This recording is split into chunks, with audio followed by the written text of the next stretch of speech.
Okay, so the interesting thing about Midrash is that Midrashim were written 2,000 years ago, let's say, and it gives you insight into what the rabbis then were thinking about in the communities when they were coming up with this Midrashim. So this week's Parsha is probably one of the best Parshas if you're a rabbi wanting to create speeches and stuff, because every two psukim is something else to talk about.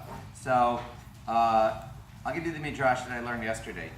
So in the middle of the Parsha, Moshe gives over the Ten Commandments again, and the two tablets. There's a Midrash says that each of the tablets, first of all, they came from stone as opposed to something from Shemayim, which is important because we're supposed to elevate things in this world to the next world, not the other way around.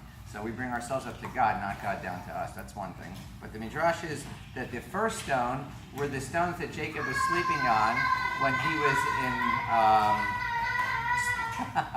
sleeping that night. All the stones were arguing, I want to be the stone that Jacob puts his head on. And the Midrash says the stones were different types of Jews back then. And today you could say conservative, reform, Haredi, Hasidish, all the different types of Jews. And what happened was all the stones fused together into one stone and as a unification, and that's what Jacob slept on. That was stone number one.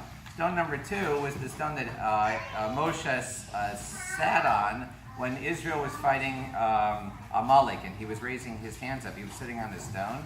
And so the Midrash's idea is that there's two different stones in our lives. One is the internal part, what type of Jew do we want to be? And the second stone is externally, what the fight that we have to have with the external world. And so the Parsha comes in and says one thing, because we're now in Tisha B'Av, and this Parsha is always read after Tisha B'Av, and it basically says that you're going to be you can't seek God unless you're in pain in a certain way. And he says you're going to succumb to the external things and serve other gods. You're going to not hear anything. You're going to forget about me. But from this distress, you're going to seek out God. And that is the antidote to these two stones in the sense of is that you do seek out God. And the one thing is in the fourth parak, Pasuk Lamed Bet 32, it says one thing. It says, you should look into your history and go all the way back to creation. And what we do on Keynote in Tisha B'Av is we actually talk about the history and we remind ourselves about how bad things could have been, and we look forward to how things can be better. So we should have a meaningful Tisha B'Av and have a great week.